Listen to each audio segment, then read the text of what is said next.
This is Johnny Nelson, and you're watching Sporting Icons. Okay, so Deontay Wilder has insisted that if he was to retire right now, he would be in the Boxing Hall of Fame. That's what Deontay Wilder had to say to the boxing scene. I'm a Hall of Famer right now. I already know when I'm done competing, I'm automatically in the Boxing Hall of Fame. No questions asked. If not, I'll be very surprised. Deontay Wilder's statement.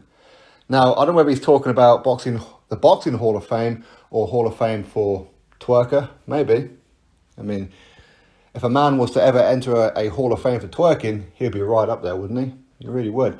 But as far as boxing is concerned, yeah, okay, so he's had over 40 fights, most of those by knockouts. But again, who has he knocked out? Who has he beaten? Who? Resume matters when you enter the Hall of Fame. It does. What do you think that you just get into the Hall of Fame because you become world champion at one time and defended it against absolute stiffs? Well, he had 10 title defences. Okay, against who? Arthur Spilker, Chris Arreola, Luis Ortiz, Gerald Washington, Joan Duapa, Eric Molina. Before then, before he became champion, who did he fight? He had 33 fights. Audley Harrison, Malik Scott, Sergey Lajkovic, Harold Scorniez, Dustin Nichols. Who exactly has he beaten to get into the Hall of Fame? Who? I'm not hating on the man. I'm asking you the question. Who has he beaten? What? You want to say Luis Ortiz? Even if we was to give him Luis Ortiz, that's only one person he's beaten.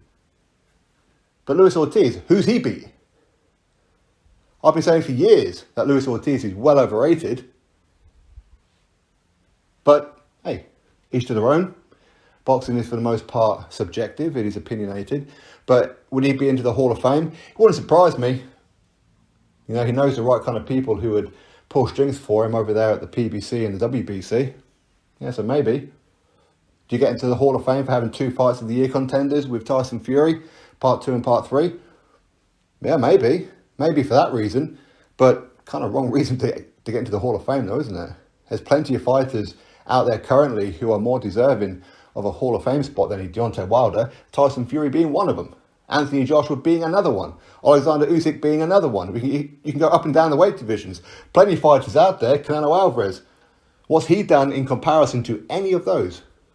All of them have far, far, far superior resume.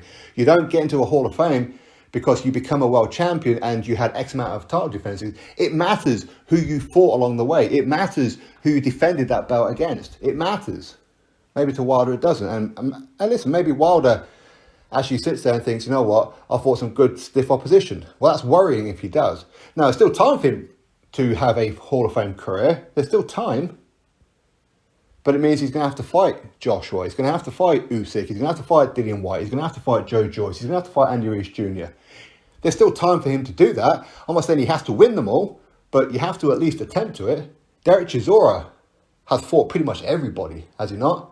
He's got more of a Hall of Fame record than Deontay Wilder, even though Derek Chisora has come up short. Because at least he'd give it a go.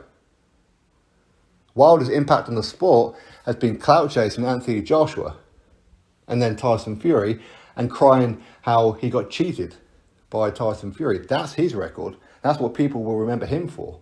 And twerking. And wanting to be pregnant. Anyway, my thoughts. Drop me yours. Click thumbs up, subscribe. Catch you next video.